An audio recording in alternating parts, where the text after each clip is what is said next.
I have been blessed to be an Elvis fan for as long as I can remember. In fact, I'm one of the few people who are old enough to actually say that I have seen Elvis Presley in concert, Birmingham, Alabama, in the early 70s. So when I share the story with you about my job, hopefully you'll really kind of keep that in mind. I've been singing his songs terribly for many, many years.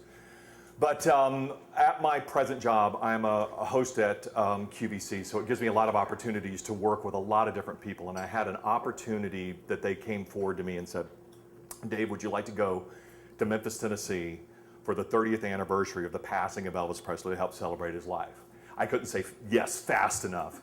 And when I got there, of course, I was just overly excited about touring Graceland and, of course, going to the museum and seeing the cars and everything.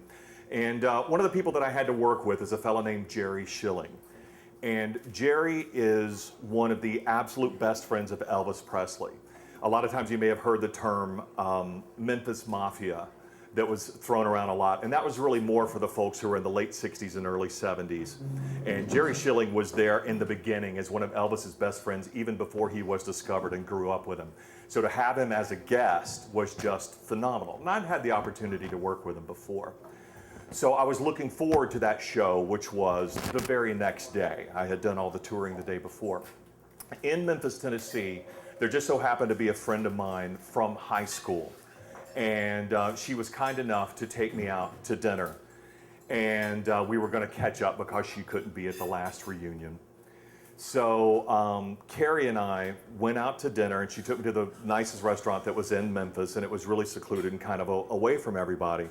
And we were the only ones there until this large party showed up of about, I'm not kidding, about 14 people sat next to us. And we didn't really pay them any mind. We were talking about cheerleader this and football then and who, as you do, when you reminisce. Until there was a moment that I looked over and I was like, oh my gosh. And I said, Carrie, that's Priscilla Presley sitting at the next table with all of her family because everybody was in town for the 30th anniversary. I couldn't believe it that right over there was Scylla. So, I'm okay to call her that now, by the way, and I'll explain in a minute. But anyway, I said, I have to meet her. But I'm the kind of person, whenever you see a celebrity or someone, I try not to bother anybody. I don't run up and autograph hound. I don't say, can I snap your picture or with me or anything like that. But I knew I had to meet her somehow, some way. So I said, I've got to come up with something. And then finally I said, all right, I got it. I'm going to go over, and I've got an idea. My friend was just beside herself. She couldn't believe I was actually going to go over and talk to Priscilla. So I walked up to her and I said, Mrs. Presley,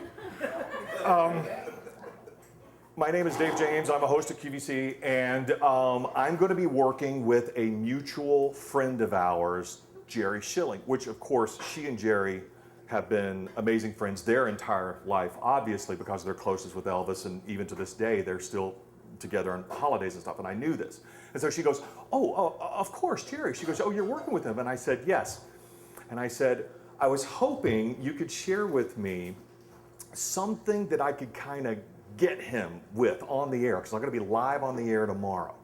It's a little something that only you, Elvis, and Jerry would know. And she goes, I have the perfect thing for you. Elvis always gave out jewelry to everybody. Everybody around him always got a piece of jewelry. And I said, yeah, I remember that. She goes, you need to ask him what was inscribed on the backside of a bracelet that he got in the late 60s. And she goes, he'll know exactly what it is. And I said, Miss Presley, is it okay to say this live on national television? What's on the backside of this bracelet? She goes, absolutely, it's perfectly fine. So I said, great. And I said, it's so nice to meet you. Thank you so much. So I went back to my table, and of course, I am just vibrating from the inside out that I went over and just talked to Priscilla Presley. And by the way, still absolutely gorgeous. Okay, now, so the next day was the time that we're going to be on the air, and I was going to be with Jerry, and I was waiting for the opportunity to kind of spring this on him. So we're going all the way through our presentation and all. We get to a point where I knew I could bring it up comfortably, and I said, hey, Jerry, just yesterday, I was having lunch with a mutual friend of, or dinner with a mutual friend of ours, like I'm on first-term basis with Priscilla now. But he goes, oh, really, who? And I said, Priscilla Presley. And he's like, what? So he could tell something, probably was going to be coming his way. And I said, she said that I should ask you, do you remember that bracelet that you got from Elvis in the late 60s? What was inscribed on the backside of that bracelet? Now, this is live national television that I'm asking this guy on. He immediately goes bright red. And he goes, what was inscribed on the backside of the bracelet? He goes, I cannot believe you're asking me this. He goes, it said twinkle toes. And I said, twinkle toes?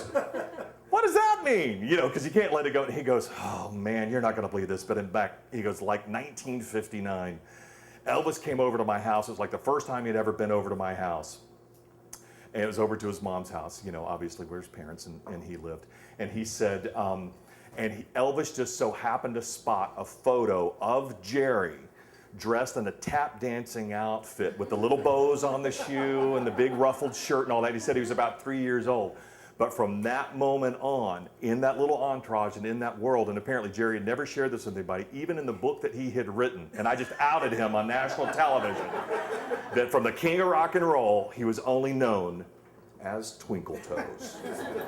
Thank you very much.